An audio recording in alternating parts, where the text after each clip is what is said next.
बिस्मिल्लाहिर्रहमानिर्रहीम। मैं हूं नवी सती और हम बात करेंगे आज़ाद जम्मू एंड कश्मीर में एक तरफ अदम एतमाद कहां तक पहुंचा, क्योंकि रिसेंटली आपने देखा कि बल्दियाती इलेक्शन हुए आज़ाद कश्मीर में।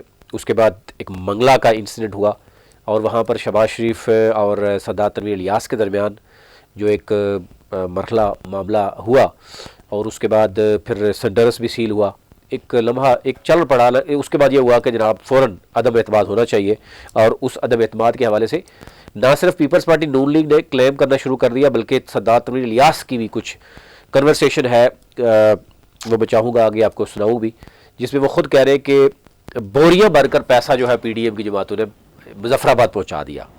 लेकिन अब क्या खबरें आ रही हैं उस पर मैं बात करूँगा। अच्छा, सबसे पहले बात कर लेते कि आज़ाद कश्मीर जो बल्दियाती इलेक्शन हुआ वो अगला मरहला क्या है। बहुत से लोग ये बात कर रहे थे कि जनाब बल्दियाती इलेक्शन हो गया, लेकिन अभी क्या जो इदारे बहाल होंगे नहीं होंगे, नेक्स्ट मरहला का कब है, कब इलेक्शन होगा नेक्स्ट वाला, जब जिसमें 12.5% जो है वो यूथ है, 12.5% तकरीबन ख़वातीन हैं, तकरीबन 300 के करीब कैंडिडेट ये भी है, यानी 500-600 कैंडिडेट बनता है जो मज़ीद कैंडिडेट आ जाएगा। और उनका इलेक्शन कैसे होगा, इस पर लोग से बहुत से पूछ रहे थे सवाल।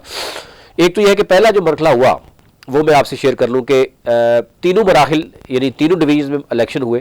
टोटल जो उसमें मेंबर्स हैं टोटल तीनों डिवीज़न में 2627 है, उसमें 2601 का रिज़ल्ट आ चुका है, यानी 26 का अभी तक रिज़ल्ट नहीं आया।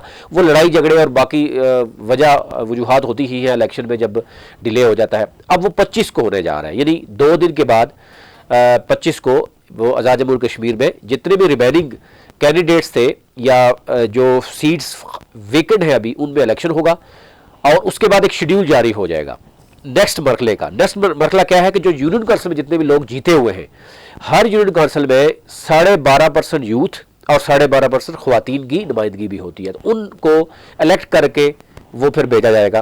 तो यूँ यानी तकरीबन 300 या 500-600 के करीब मज़ीद जो उम्मीदवार हैं यानी यूथ और ख़वातीन वो भी आएंगे। तो यूँ आप देखें कि अभी 2601 है तो 2627 तो ये पूरे हो जाएंगे और 500-600 और आएगा। 3000 से ज़ायद उम्मीदवार मैदान में आएंगे जो जीत के मैदान में आएंगे, और इसको कहते हैं जमहूरियत की नर्सरी। एक तो यह है कि जो इसमें मामला है वो आपको समझ आ गया होगा कि क्या चीज़ें हैं। अब आ जाते हैं जनाब कि सरदार तनवीर इलियास के मामले में अदम एतमाद कहाँ गया।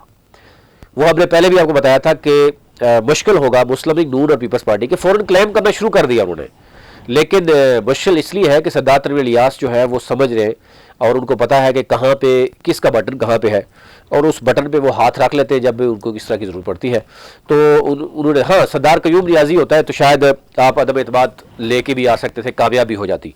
जब तक पंजाब का फैसला नहीं होगा अदम एतमाद का फैसला करना बहुत मुश्किल हो जाएगा। अच्छा, अब लोग बात करते हैं पंजाब का क्या मामला है। पंजाब का मामला इसलिए है कि जनाब 12 सीटें तो आपकी पंजाब में हैं और पंजाब 12 करोड़ आबादी का सूबा है, वहाँ पे एक बड़ी अक्सियत है और फिर AJK का जो महाजरीन की सीटें वहाँ पे हैं, तो डेफिनेटली चीज़ें तो हैं।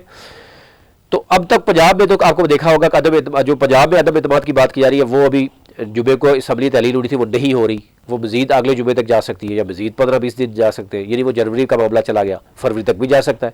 तो यूँ जो अदम एतमाद था आज़ाद जम्मू कश्मीर में सरदार तनवीर इलियास के खिलाफ वो ठुस होकर रह गया है। उसमें ना पीपल्स पार्टी में इतनी ताकत है और ना ही नून लीग में। पीपल्स पार्टी के 3 धड़े हैं, आप जानते ही हैं, नून लीग में भी धड़े हैं और इवन तहरीक इंसाफ में सरदार तनवीर इलियास के ख़िलाफ़ ज़रा धड़ा तो मौजूद है बरस सुल्तान का, और अनवारुल हक जो है वो भी।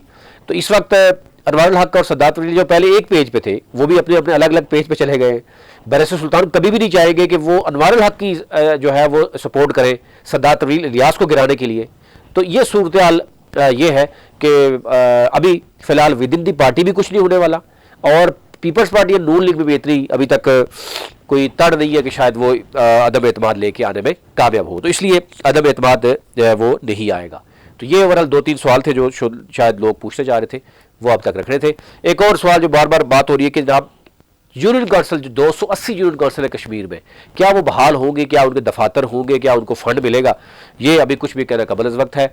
लेकिन अगर सरदार तनवीर इलियास ने जब इलेक्शन करवाया और अगर वो बीइंग प्राइम मिनिस्टर अगर वो एक दफ़ा फंड भी दे देंगे तो आने वाली हुकूमतों के लिए बहुत बड़ा चैलेंज होगा। एक तो उन्होंने चैलेंज ऑलरेडी क्लियर कर दिया, डिक्लेयर कर दिया कि जनाब उन्होंने बल्दियाती इलेक्शन करवा दिया 31 बरस के बाद, और ये उन्होंने चैलेंज लिया और चैलेंज को कबूल करते हुए फिर मैदान में उतरे और अपोजिशन यानी अपोजिशन से सियासत भी नहीं करनी आई कि वो खामोश ही रहते, वो बल्कि रुकावट खड़ी करने के लिए तैयार रहे, लेकिन वो नाकाम रहे उस मामले में।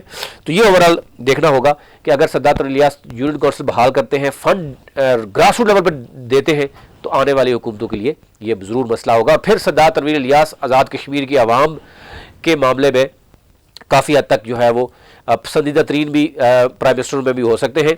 आल्दो कि उनकी पर्सनल लाइफ की मैं बात नहीं करूँगा, मैं सिर्फ डिलीवरी के ऊपर बात करूँगा। अगर वो ग्रास रूट लेवल पर फंड देते हैं, आवाम को जो मसाइल हैं वो हल करने में कामयाब हो जाते हैं, तो डेफिनेटली फिर आवाम तो उसी को याद रखती है जिसके जिनका यानी आवाम का जो ख्याल रखते हैं। अभी तक लिए इतना ही। चैनल को ज़रूर सब्सक्राइब कीजिए ताकि हर नई आने वाली वीडियो आप तक पहुँच सके।